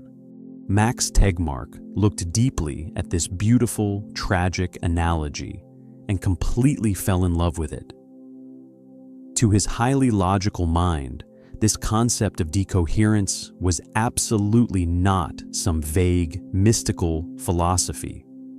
It was a deeply practical, unavoidable consequence of the math. It perfectly and rationally explained exactly why we do not walk down the street and see impossible things, like cats that are simultaneously alive and dead, or coins spinning in the air that land on both heads and tails at the exact same moment. Each and every version of the world simply keeps playing its own unique song, but it is forced to do so locked inside its own silent, isolated concert hall, permanently separated from all the other music forever. So, when Tegmark finally read Everett's dusty, forgotten work decades later, he absolutely did not see a crazy, impossible fantasy designed by a madman. He saw the pure laws of physics relentlessly doing exactly what they always do, bravely following their own internal logic all the way to the bitter, terrifying end. If the unyielding mathematics clearly dictate that all possible outcomes persist, then somewhere, somehow, hiding in the dark, they absolutely do. Tegmark's true genius was not merely in fully understanding the heavy physics, but in beautifully framing it for the human mind to grasp. He carefully took Everett's sprawling, invisible forest of branching timelines and delicately placed it into his own grand, cosmic system of multiverse levels. If level 1 was the infinite expanse of space where only the starting conditions changed, and level 2 was the chaotic, bubbling realm of different physical constants, then level 3 officially became Hugh Everett's quantum world. Level 3 is absolutely not composed of different, distant regions of outer space, but rather it is constructed of different physical outcomes happening in quantum time. And here's the most crucial, beautiful detail you must remember as you drift towards sleep. Level 3 absolutely does not lazily add completely new universes on top of the first 2 levels. It does not carelessly multiply infinities unnecessarily. It simply elegantly proves that within any single given universe, absolutely every single quantum possibility is relentlessly playing out, branching forever into the dark. Have you ever tried to truly comprehend the absolute crushing concept of infinity? We so casually use that word in our daily lives to describe things that are simply very large. But true mathematical infinity is a terrifying, all-consuming ghost that entirely breaks the fragile architecture of the human mind. Let us briefly step away from the abstract, bubbling quantum foam of the deepest physics and return our gaze to the quiet, observable reality we falsely think we understand, viewing it through the brilliant, highly structured mind of Max Tegmark as he stood silently behind his chalkboard at the Massachusetts Institute of Technology. Tegmark looked deeply into the mathematical implications of a universe that does not curve back upon itself, but rather stretches out flatly and endlessly into the absolute dark. He realized something profoundly simple, yet utterly devastating about the fundamental nature of physical matter. Within the strict, visible boundaries of our observable universe, the absolute total number of possible atomic arrangements is roughly 10 to the power of 118. To a fragile human mind, that specific number is staggeringly incomprehensibly large, representing absolutely every single physical way you could possibly organize every single microscopic atom of dust, light, and living flesh. Yet when you dare to place that finite number inside the context of a truly infinite cosmos, that supposedly massive number suddenly becomes mathematically, pitifully tiny. Because if space stretches endlessly in all directions without any border, and the amount of physical matter is strictly finite in its possible combinations, then the arrangements of those atoms must eventually, inevitably, begin to repeat. The unyielding math dictates that somewhere out there, hidden far beyond the absolute edge of what our most powerful telescopes can ever hope to see, another patch of deep space must physically exist that perfectly mirrors our own, down to the absolute smallest, most insignificant subatomic detail. Somewhere in that endless, suffocating dark, an exact physical copy of this very universe might be quietly waiting, a silent, breathing twin hidden among countless swirling possibilities. Tegmark, possessing a rare, beautiful gift for making mind-bending physics accessible to the public, like to make this terrifying idea beautifully simple by joking about something as mundane and ordinary as human socks. Imagine you wake up tomorrow morning, heavily groggy from sleep, and blindly reach into your wooden drawer for a blue pair of socks, exactly like you always do, entirely without thinking. In another unimaginably distant part of the infinite universe, separated by billions of light years of dead space, there is another exact physical version of you doing the exact same morning routine, but with one tiny, almost imperceptible difference. This time, that other version of you reaches out and grabs a red pear instead. If you somehow possess the impossible courage to travel even farther across the endless cosmic expanse, bypassing billions of dead galaxies, you will eventually find a version of you who never bought any socks at all. And somewhere even more unimaginably distant, buried deep in the cosmic architecture, there is another you living the exact same life you are living right now. They possess the exact same beautiful memories.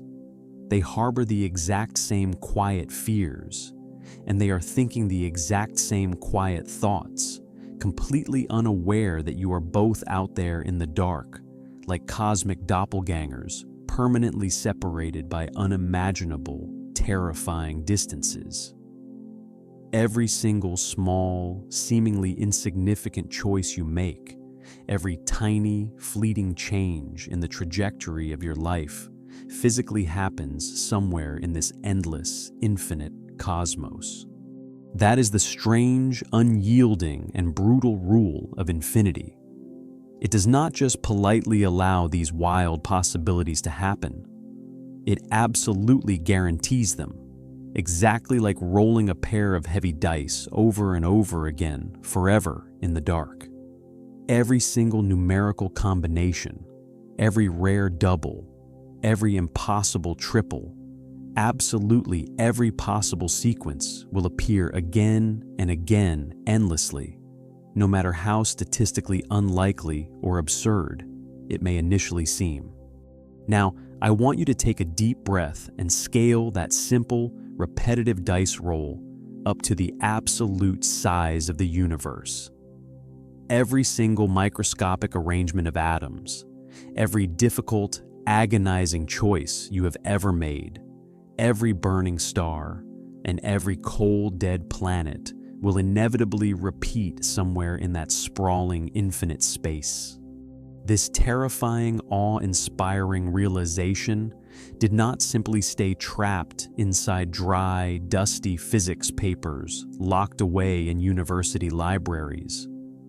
It rapidly leaked out into our collective storytelling, particularly in the highly emotional realm of film, because human beings are deeply, desperately hungry to understand their own regrets. Brilliant directors entirely fell in love with the what-if logic of Everett's many worlds and Tegmark's infinite space, beautifully transforming every agonizing fork in a narrative story into a literal, physical split in reality. Every choice, no matter how incredibly small or seemingly meaningless, forcefully created an entirely new, fully realized universe. You can clearly see this desperate human longing reflected everywhere in our modern culture. Think of the beautiful, frantic chaos in the film Everything Everywhere All at Once, where Evelyn Wang, an exhausted, deeply tired laundromat owner, is suddenly and violently thrown into a massive multiverse where every single choice she ever made, or tragically did not make, actively created another distinct version of her life running in another universe. In one sprawling world, she is a powerful, highly disciplined kung fu master. In another world, she is a glamorous, wealthy movie star. And in yet another, entirely absurd branch of reality, she has hot dogs for fingers. Each branching reality is utterly absurd, wildly emotional, and deeply, painfully human.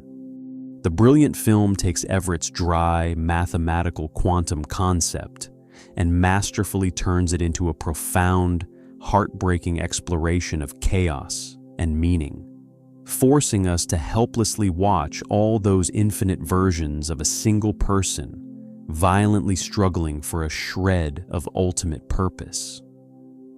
Or look deeply into the melancholic soul of Mr. Nobody, arguably one of the most haunting, philosophically dense explorations of the sprawling multiverse ever put onto a cinema screen.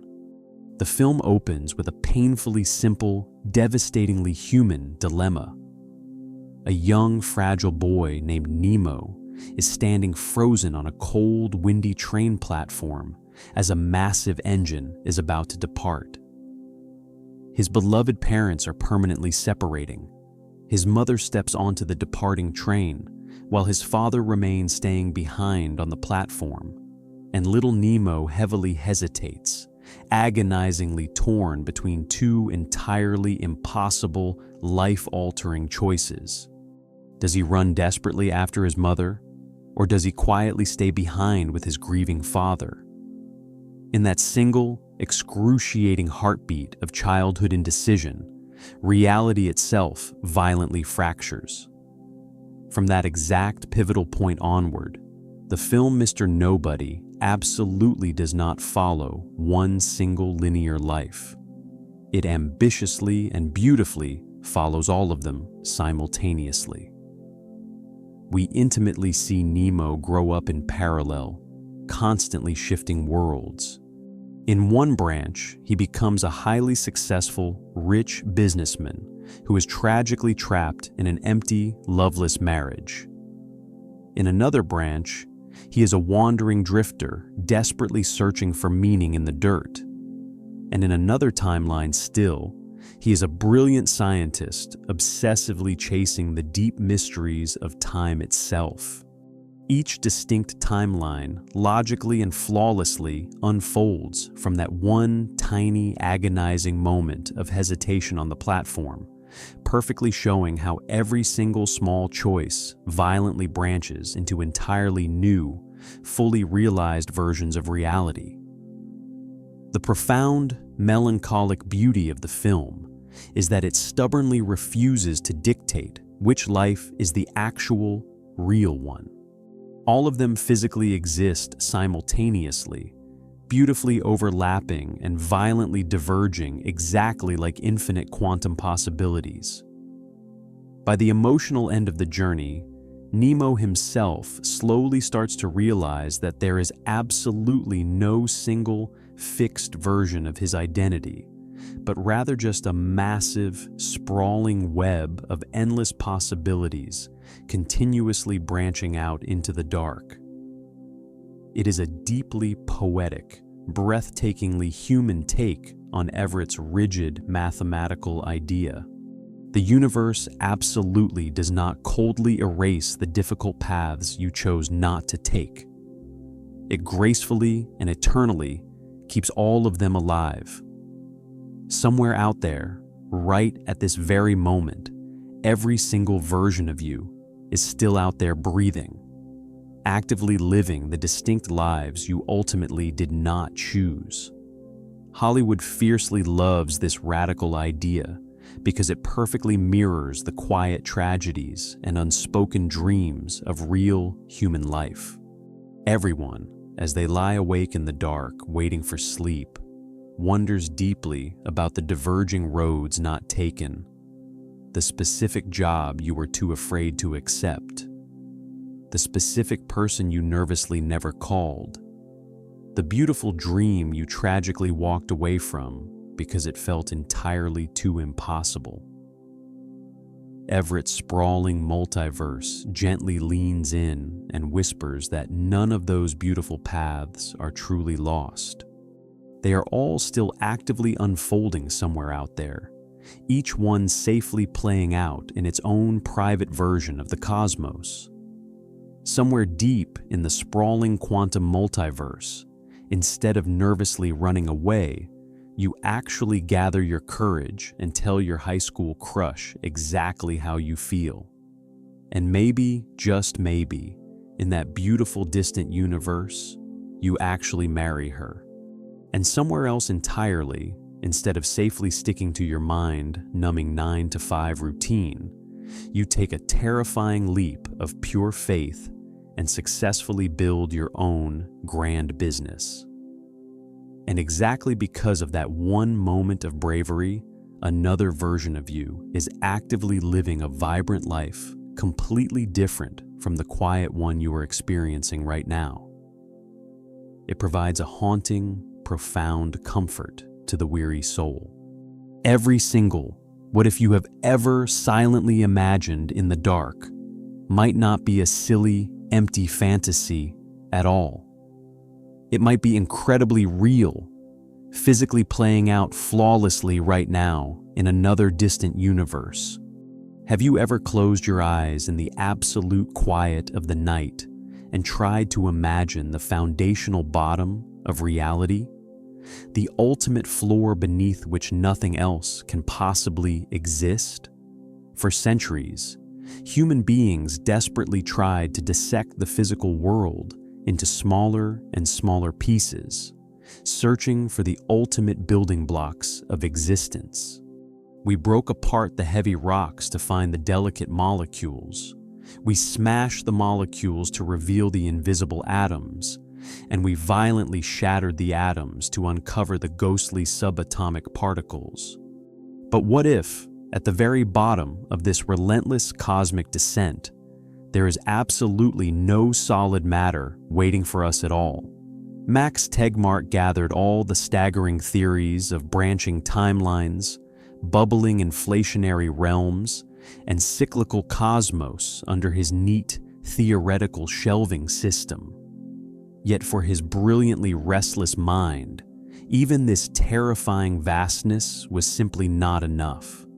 While branching quantum timelines perfectly showed that all possible outcomes physically exist, and expanding cosmic bubbles elegantly explained exactly why the fundamental constants of nature vary across the dark, all of these grand ideas still obediently belonged to the traditional realm of physics. Tegmark began to wonder, with a terrifying clarity, if physics itself was merely one superficial expression of something infinitely deeper. What if the sprawling reality you are breathing in right now is absolutely not built from solid particles, or invisible strings, or vibrating waves of energy at all, but is instead entirely constructed from mathematics itself? That singular, devastating question would permanently open the final, most radical door to his ultimate level of the multiverse. By the time the early 2000s arrived, Max Tegmark had already successfully carved out a formidable reputation for himself within the hallowed, chalk-dusted halls of the Massachusetts Institute of Technology. His academic colleagues deeply respected his rigorously technical work in the complex field of cosmology, but they frequently whispered in the corridors about his undeniable taste for incredibly bold, highly controversial speculation. His own students affectionately referred to him as Mad Max, absolutely not because he was careless or sloppy with his complex equations, but simply because he seemed entirely fearless in eagerly asking the exact kinds of philosophical questions that made other, more traditional physicists deeply uncomfortable. Where most conservative scientists simply wanted to safely tighten the mechanical screws on the established models of cosmic inflation, or cautiously refine the incredibly delicate data retrieved from cosmic microwave background experiments, Tegmark desperately wanted to push human understanding even further into the dark. He brazenly asked what kind of fundamental thing the universe actually is. His ultimate answer profoundly shocked even the most highly speculative, boundary-pushing corners of theoretical physics. He boldly declared that the universe is mathematics. He meticulously set down this monumental claim most clearly in his fascinating 2014 book, appropriately titled Our Mathematical Universe. The central, unyielding thesis of his work was incredibly blunt and devastatingly profound. Mathematics absolutely does not just describe our physical reality. It literally is our physical reality. The majestic Schrödinger equation, the profoundly beautiful field equations of Albert Einstein, and the elegant Maxwell equations of electromagnetism are absolutely not just useful, clever human inventions that simply happen to accurately track how the natural world works. They are themselves the actual physical bedrock of existence. The vast, sprawling universe is not fundamentally built from microscopic atoms or invisible particles or even raw thermal energy. It is entirely built from pure mathematics itself. This radical, boundary-breaking claim is exactly what Tegmark officially called the mathematical universe hypothesis, or simply the MUH for short. The hypothesis strictly states that absolutely every possible, logically consistent mathematical structure physically exists, not merely as theoretical abstractions floating inside a brilliant mathematician's head, but as actual, fully realized physical universes, with each one flawlessly playing out its own internal, inescapable logic.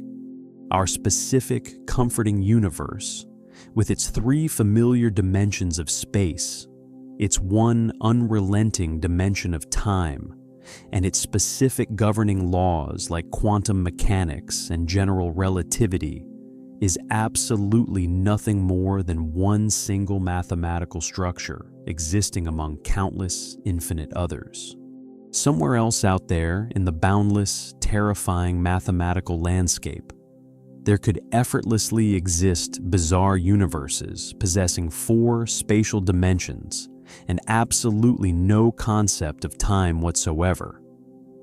Or perhaps there are utterly alien universes whose fundamental arithmetic absolutely does not follow our familiar, comforting rules of addition and multiplication, but instead relentlessly runs on strange, completely unrecognizable modular systems. If it can be logically and perfectly defined within the strict bounds of mathematics, Tegmark boldly says, then it physically exists as a living, breathing universe. What makes this deeply philosophical concept so incredibly radical is exactly how it completely dissolves the ancient, stubborn boundary between the physical sciences and abstract mathematics. Traditional physicists have always treated their elegant equations merely as theoretical models. They deeply believed that the universe possessed a tangible substance, whether it was particles, magnetic fields, or vibrating strings, and the math was only the clumsy human tool used for describing it. Tegmark brutally stripped away the comforting illusion of substance. He declared that there is absolutely no hidden layer of reality existing beneath the math. The math is the thing itself. To make this terrifyingly vast concept slightly easier for the fragile human mind to picture, Tegmark frequently leaned on beautiful poetic analogies.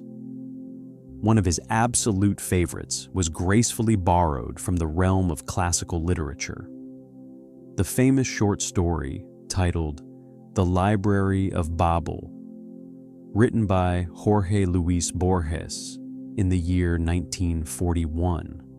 In this haunting, beautiful story, Borges imagined an infinitely sprawling library where absolutely every possible sequence of letters, and therefore every possible book, physically existed. Some rare books contained perfectly coherent, incredibly beautiful stories, while the vast, overwhelming majority of the infinite volumes were filled with nothing but pure, unreadable gibberish. The desperate, exhausted librarians trapped inside the fictional story wandered the endless shelves endlessly, occasionally finding a shred of profound meaning, but mostly getting hopelessly lost in the infinite nonsense. Tegmark's sprawling mathematical multiverse is exactly like that endless, terrifying library, except the infinite shelves are absolutely not filled with dusty paper books, but rather with fully realized mathematical structures.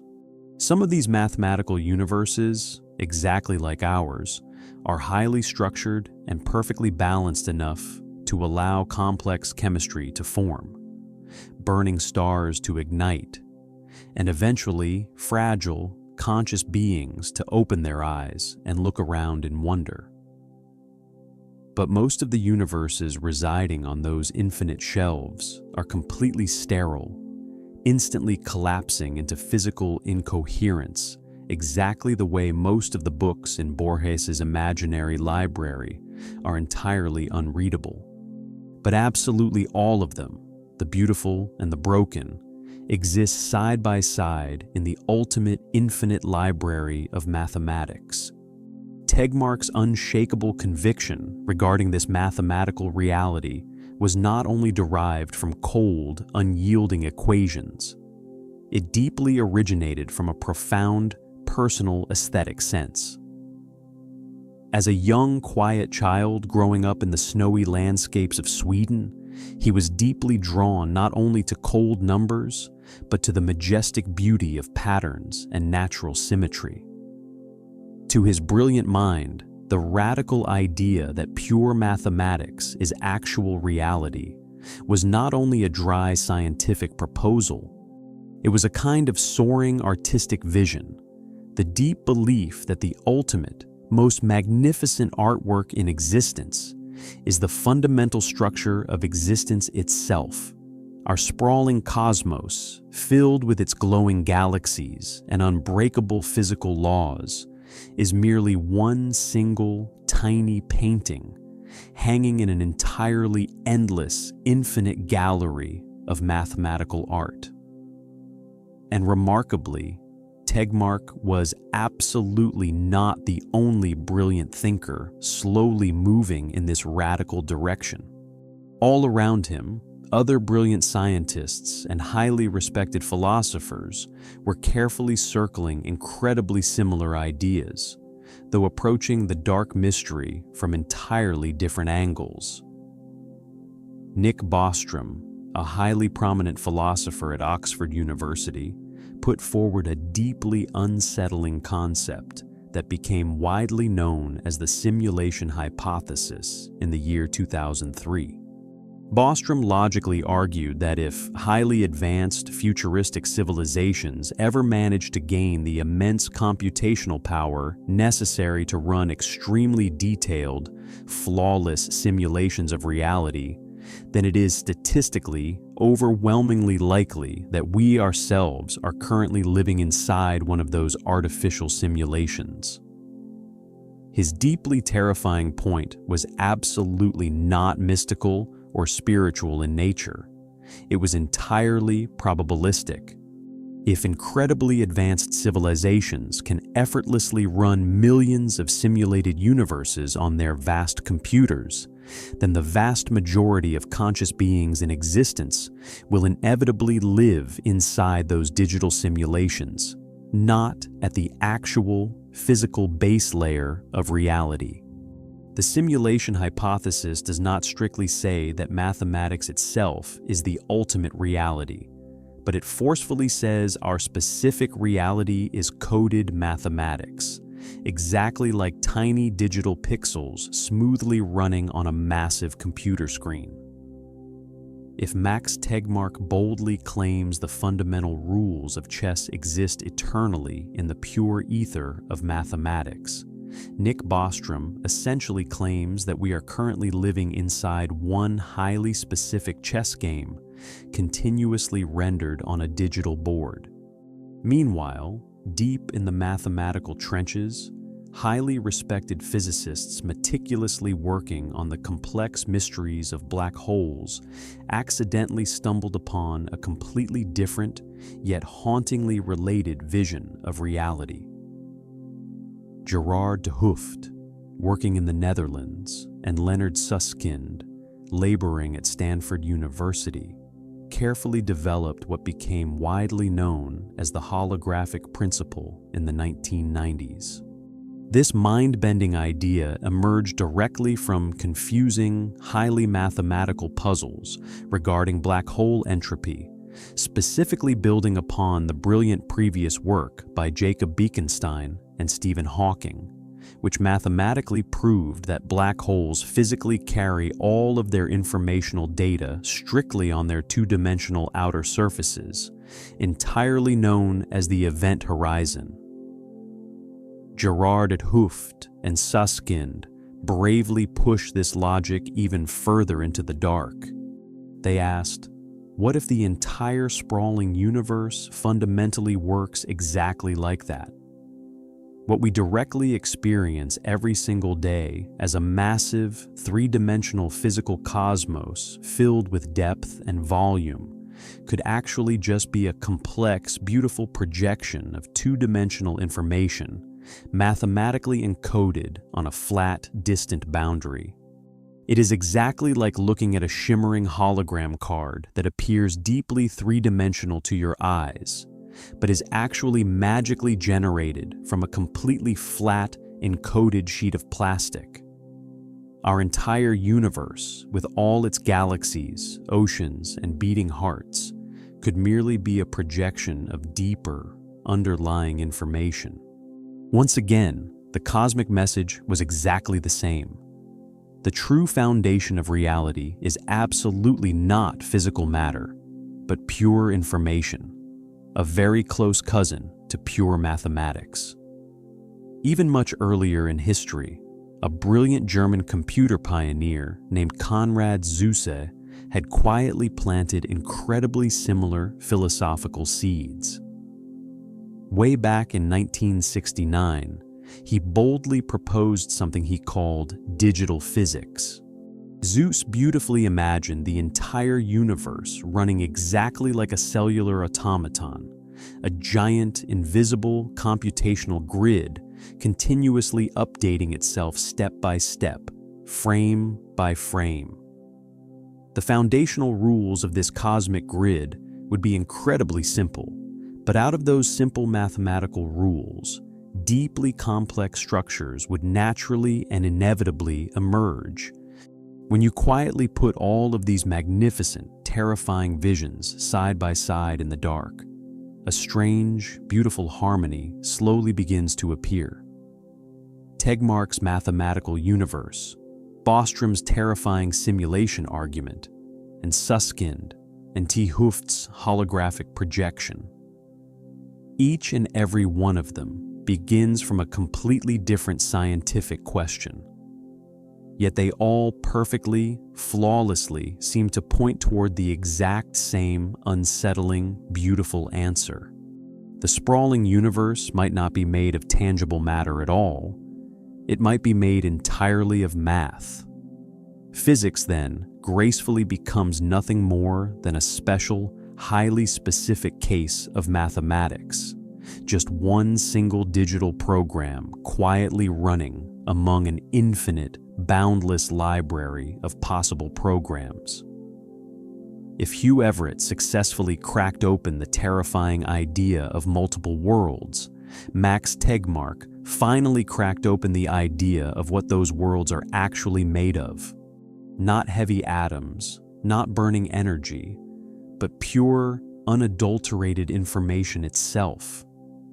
The pure logical architecture from which absolutely every possible universe can be flawlessly computed. For some brilliant minds, this revelation is incredibly exhilarating. It finally offers a deep sense that the universe is entirely intelligible, that the strange, almost magical effectiveness of mathematics and physics, something the brilliant Eugene Wigner once called entirely unreasonable in a 1960 essay, is actually not unreasonable at all. It is perfectly natural simply because the physical world is math. Yet for others, it feels incredibly cold, like philosophy cleverly disguised as science, entirely too wildly speculative to ever truly test in a laboratory. Yet, even the harshest critics must reluctantly admit that the mathematical universe hypothesis is absolutely not easy to dismiss. Because every single time human physics digs deeper into the subatomic dark, it absolutely always finds more math. The universal language of mathematics does not just beautifully describe the universe. It seems to be the one and only language the universe is capable of speaking. Tegmark proudly called this final, devastating step Level 4. The ultimate absolute layer of the infinite multiverse. The terrifying place where not just universes, but the very laws of mathematics themselves become physically real. To truly understand what makes Level 4 completely different from all the others, I want you to imagine slowly climbing a massive cosmic ladder through the previous levels. At Level 1, we are still dealing with somewhat familiar territory, an infinite expanse of physical space filled with galaxies that simply repeat in endless variations. It is the universe of repetitive socks and invisible doppelgangers, where everything that can possibly happen eventually does, but strictly under the exact same set of physical laws. At Level 2, we bravely move into much stranger territory. Here, each universe is violently born from its own isolated bubble of inflation, where every single bubble may possess completely different physical constants. Gravity is stronger in one, weaker in another. Atoms are stable here, but mathematically impossible there. Still, they all obediently run on the exact same underlying mathematics. The equations are exactly the same, only the numerical settings change. Then comes Level 3, Everett's sprawling domain, the endlessly branching quantum multiverse. Here, infinite branching worlds continuously emerge from quantum decisions, with every possible physical outcome realized somewhere. Yet all of those infinite branches still beautifully share one common, unbreakable mathematical framework: quantum mechanics. But Level 4 violently shatters that pattern entirely. It asks a truly radical, ultimate question. Why stop at only one set of equations? If mathematics itself is the true foundation of reality, then why would only our specific human equations be real? Absolutely every consistent mathematical structure, every single possible set of alien laws, constants, and bizarre geometries should theoretically exist as its own entirely separate universe. Not just slight variations of ours, but entirely alien realities running on math we cannot even comprehend. To most physicists, this was an incredibly unsettling, terrifying jump into the philosophical abyss. The earlier levels still comfortably dealt with physical versions of reality we could, in principle, mathematically detect or infer. But Level 4 entirely slips beyond the boundary of human experiment. It permanently turns physics into ontology, a grand, sweeping argument about what truly exists in the dark. For Max Tegmark, however, that is the only natural, beautiful endpoint of human thought. If math describes our reality so flawlessly perfectly, maybe it is exactly because reality is math.